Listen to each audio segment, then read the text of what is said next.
Welcome to IB8 Listening Test. Part 2. You will hear a woman giving a welcome talk at a repair fair.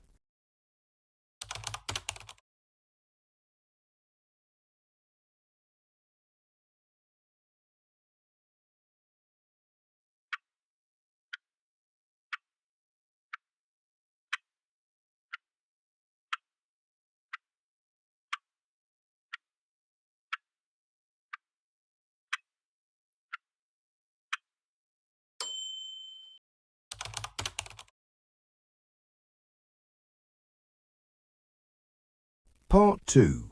You will hear a woman giving a welcome talk at a repair fair. Good morning, everyone, and welcome to the Renford Repair Fair. I'm Joanne Fielding, and I'm coordinating the event today.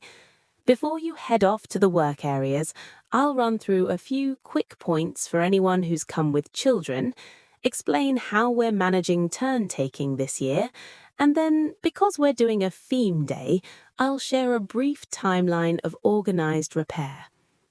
First, families. Children are very welcome, but please be aware that the corner where we test small motors can be surprisingly loud, and some children find it unpleasant. If you think that might be an issue, you can borrow ear defenders from the information desk. We've also set up a simple activity to keep children occupied while adults are waiting.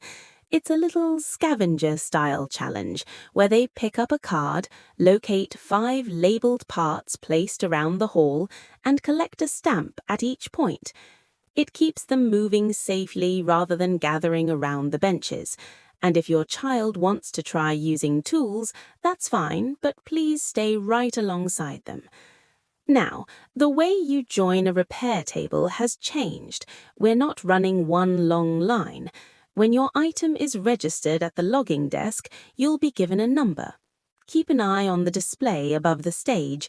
When your number comes up, it means a space is ready. If you don't want to keep watching the screen, you can choose to receive a text message. Just tick the box when you sign in. There's one more change. We've added a short Diagnose First desk. They won't fix anything there, so it's not a quick repair lane, but they will help you identify the problem so you don't spend time at the wrong station.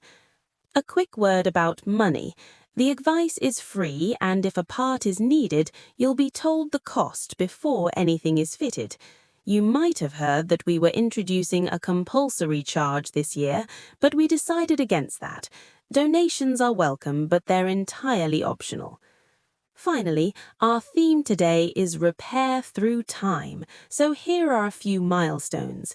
In 1798, a major encyclopedia of practical trades began presenting household fixes in language aimed at ordinary readers rather than specialists.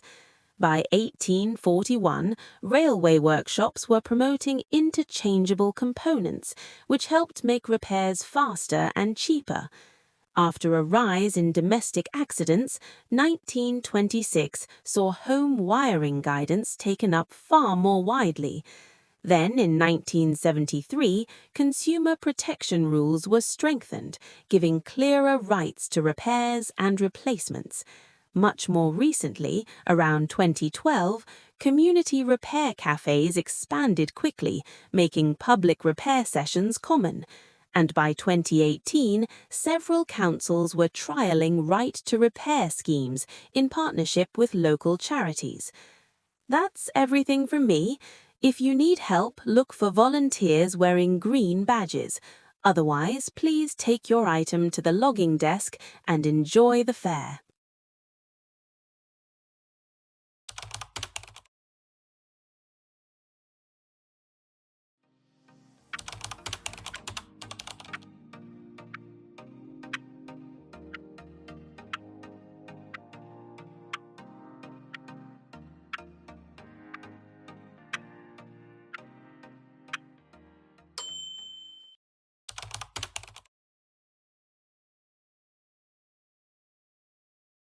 Part 2. You will hear a woman giving a welcome talk at a repair fair. Good morning, everyone, and welcome to the Renford Repair Fair. I'm Joanne Fielding, and I'm coordinating the event today. Before you head off to the work areas, I'll run through a few quick points for anyone who's come with children, explain how we're managing turn-taking this year, and then, because we're doing a theme day, I'll share a brief timeline of organised repair. First, families. Children are very welcome, but please be aware that the corner where we test small motors can be surprisingly loud, and some children find it unpleasant. If you think that might be an issue, you can borrow ear defenders from the information desk. We've also set up a simple activity to keep children occupied while adults are waiting. It's a little scavenger-style challenge where they pick up a card, locate 5 labelled parts placed around the hall, and collect a stamp at each point. It keeps them moving safely rather than gathering around the benches. And if your child wants to try using tools, that's fine, but please stay right alongside them. Now, the way you join a repair table has changed. We're not running one long line. When your item is registered at the logging desk, you'll be given a number. Keep an eye on the display above the stage. When your number comes up, it means a space is ready. If you don't want to keep watching the screen, you can choose to receive a text message. Just tick the box when you sign in. There's one more change. We've added a short Diagnose First desk. They won't fix anything there, so it's not a quick repair lane, but they will help you identify the problem so you don't spend time at the wrong station. A quick word about money. The advice is free, and if a part is needed, you'll be told the cost before anything is fitted. You might have heard that we were introducing a compulsory charge this year, but we decided against that. Donations are welcome, but they're entirely optional.